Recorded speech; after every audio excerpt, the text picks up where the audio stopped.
Do everything that you do as if it's unto the Lord. You know, it all comes down to loving one another, caring for that person so much that you want that person to succeed in life. We like to call it an investment with a human capital return. Sure.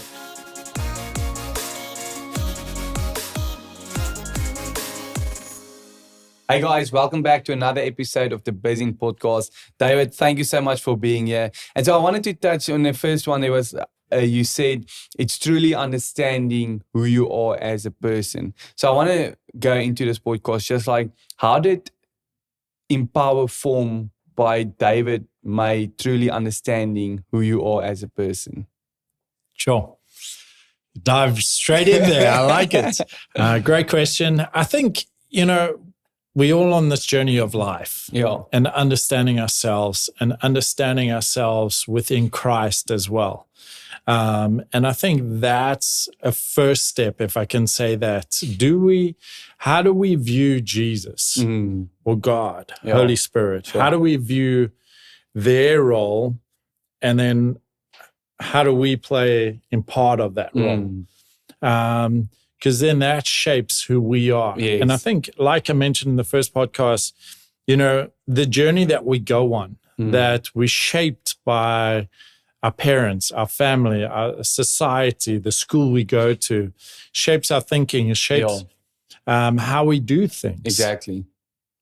But then it needs to come to a place where, inside of us, that we have a greater confidence in the one that made us, designed us. Yes. And we step into that, and then we live in that in our full function. Yeah. But again, part of my journey has been, growing up in school.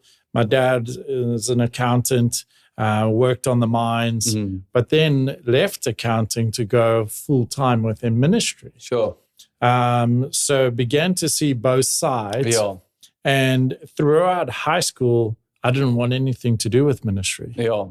It was, I want to go to university, I want to get a business degree, and I want to start my own business and live in those lavish, offices that, and that was it. Yeah. But then that encounter that took place when I was in Sweden transformed all that. Sure. So when I came back, my parents, thinking about it now, must have been quite shocked from, you want to get a business degree to now you want to study theology. That doesn't make sense. Yeah. But even on that, grappling with the concept, like I mentioned, I've got this pastoral gifting, that must mean I must be full-time within a church. And if I'm not working for a church, then I've missed out on my calling. Yeah. And I think that's where a lot of us fall short. And I want to encourage anybody listening and, encourage us as well, like just on what God's placed inside of you. Allow that to come to life, no matter where it's taking place. Yes. Because I can be pastoral whether I'm in a profitable business, a non-profit, in church environment, or I'm a stay-at-home dad. It does not define who I am. Yes. Who I am is what's inside. Definitely. And I think coming to terms with that outplays into what you do. And not what you do, but rather how you do things. And I'm reading this book at the moment, The 5 a.m. Club by a guy, Robin Sharma. And he was speaking about, they look for people that do things with excellence, no matter what their role is. Yes. So they went to a coffee shop and the lemon that they got for the ice water, the chef had cut the pips out. Sure. And they said, you know what, we want to meet this person because this person has a heart of excellence. Yeah. No matter where they are, they can see it. Amazing. And I think that's the value, the heart that we want to carry in whatever you're doing, that do everything that you do as if it's unto the Lord. Definitely. And then once you're in that space, you can begin to start moving into whatever God's called you to do. I love that so much. And that comes down to the heart of sustainability. even in our own lives, right? We can live a sustainable life, not financially only, but emotionally and spiritually. If we get down to whatever we do, we glorify God in that. And the heart behind everything is understanding who God made us to be and what our purpose is. And so when we're going into Empower as an organization, in order for this to truly make the impact it's supposed to make, is for you, the mind behind it, to build a sustainable organization out of that. So maybe share with us a little bit what sparked Empower. What was inside of David that said, like, yes, I need to create this organization that's going to have this impact? And what is that impact that Empower needs to create in the community? Yeah, thank you. I think it's been on that journey. So I remember during COVID and lockdown, which I think all of us had a reevaluation check on our lives, because you're at home for 3 months and you're like, okay. And we had just had Judah. He was 7 months old. And Brooke and I used to literally lie on the bed when he was sleeping as a 7-month-old baby and it'd be like, okay, cool. If we could do anything with our lives, what would we want it to look like? And what would it be? And like I mentioned, you know, my whole why, everything behind me is I want to love Jesus and love people. So we said, great, if that's the vision, what does that look like practically? Yeah. And through part of my experience as well in life, we started going on a missions trip in 2002 to Lesotho from Cape Town. Sure. And for 15 years, we would go at least once a year. Yeah. And, you know, particularly as a young 20-year-old, you come in and you're like, yes, I'm going to save the world. God's called me for, you know, for such a time as this. I'm the chosen one. And like, you're so pumped about this. You are there and like you arrive there. And even the drive, you're like, oh, it's taking too long for people to be saved. Like, and we would get there and the missionary's like, hey, welcome. Like, you can stay in our place. And you're like, carry my bags. I'm going out to reach the lost. And, you know, I began to realize as I grew older and matured that missionary was such a vital role to the missions trip. Yeah. And yes, we needed the enthusiasm coming in, but we needed to pay honor to that missionary. And, you know, my wife said to me, Brooke was like, hey, you know, what we realized there on missions, there's so many champions in our society around us here in our community of George that we need to honor them. They're already doing great work. So how do we come alongside them and just empower them to continue what they're already doing? So that was the idea out there. And then chatting to another friend of mine, Justin, we were like, oh, yeah, we love the entrepreneurship space and how can we get involved with that? And we had a lot of ideas, but slowly we began to puzzle this together. And it's taken time. And even 3.5 years in, we're still in that space of how do we refine? How do we get sharper? How do we narrow our words? How do we, is our heart aligning with what our mind's saying and our mind saying with what God's saying? And is it playing out in our actions? And I think that's how you build the sustainability where I think particularly in a nonprofit, yes, we've got a heart motive. But to tie it in with the profit business, we need to have heart and wisdom that God has given us in our minds. And to grow that into sustainability. So that's a journey. It wasn't like a one morning wake up and being like, oh, I know exactly what I'm going to do for the rest of my life. It's still on that figuring out, and it's still waking up on a daily basis and saying, God, here I am. I'm a vessel that can be utilized to build your kingdom. Come on. And how do you see that playing out? That's amazing, man.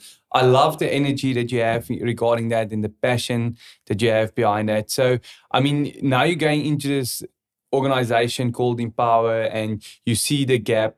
Now from an NPO perspective, there's gaps that needs to be filled in our communities. So what gaps did you see is not being filled through a government or businesses and thought, Empower can truly make that difference?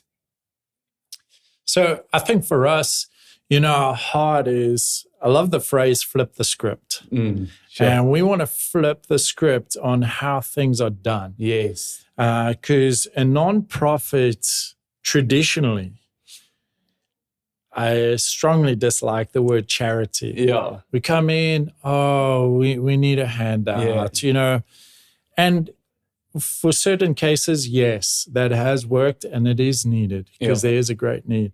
For us, we want to flip the script in creating a vision that's big enough for anybody and everybody to say, hey, there's the vision. We want to be a part of this. Sure. Whether we can provide time, which is needed, whether we can provide our skills, or whether we can provide money. Yeah. Whatever that looks like, we value the vision.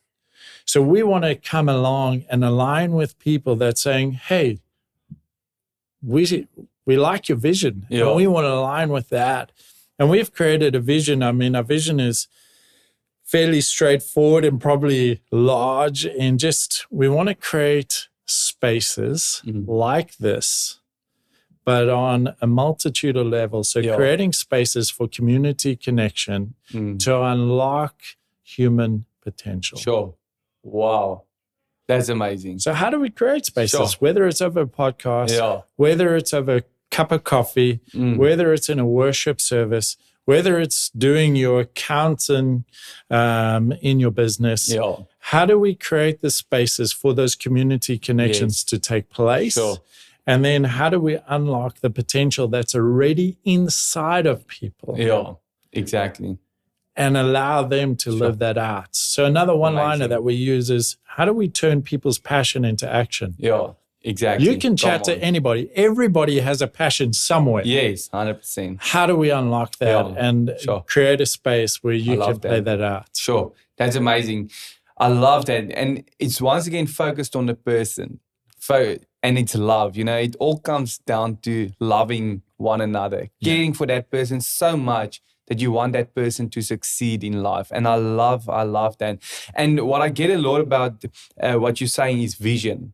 And so there's a vision, and the vision drives everything that the organization stand for. And that is so important. So maybe it adds to this question, but why do you think most non-profit organization that fails within the first 3 years? Interesting. Yeah. I can't answer that directly. Yeah. But I think, the approach, to one, do you undoubtedly have that inside of you, your why? And do you feel that God's aligned you to there? So a lot of people ask me, how do you start a nonprofit? Yeah. For me, there's two answers to that. One, you can go to an accountant and you can pay them a fee, and it'll probably take 3 months to get you registered. An MPC with a PBO number, so you can do a Section 18A. Yeah. So that's one. Yeah. But that's the simple. Yes, exactly. Two, from David's journey, I say, I've been on a journey for 20 years of building relationships, which have allowed me to sustain the nonprofit. Yeah. Sure. So I think one is vision, two is clarity of, what are tangible, practical avenues for people to get involved in. Sure. So it's great to say, we love people. So what does that look like? Yeah, exactly. So for us, we've narrowed that down to 4 pillars that people can get involved in. We want to empower entrepreneurs. Yeah. So if that's part of your passion, get involved with us. How do we empower the local economy with entrepreneurs? Then we empower champions. Yes. So again, community heroes that are already doing great things. Exactly. That we can come alongside in a practical level of, tiling a classroom in a school, or painting the walls, or putting a new roof on. Yeah. It's a practical element in getting involved. Sure. 3, we've got Empower the Seed, which is, we're a non-profit company that currently we operate solely off I don't like this word either, but from an accounting point of view, donations, we like to call it an investment with a human capital return. Sure. So, in talking to business owners, they also don't like the word donation. Yes. Because they're thinking, I've grafted 60 hours this week. You come along and you have one coffee with me and you want me to give you my extra money. It doesn't make sense. But they definitely understand the word investment. Yes. And we can't give a financial return, but we can give a human capital return. So we want people to come out and see. So Empower the Seed, yes, we're running off those investments now, but we want to create sustainable income streams that eventually we can go to business owners and they can say, oh, we want to give you money. That's great, but we want you. You're more valuable than your money. So we've partnered and we've got something called Crown Coffee that we're getting into retail and into market, and we want to get that out there so it can generate that income. Amazing. So Empower the Entrepreneur, the Champion, Seed, and then the Legacy Fund. Again, we do have that platform. We are a nonprofit. So again, a practical step of saying, we want you, and I'll mention a figure here, 12,000 Rand a year.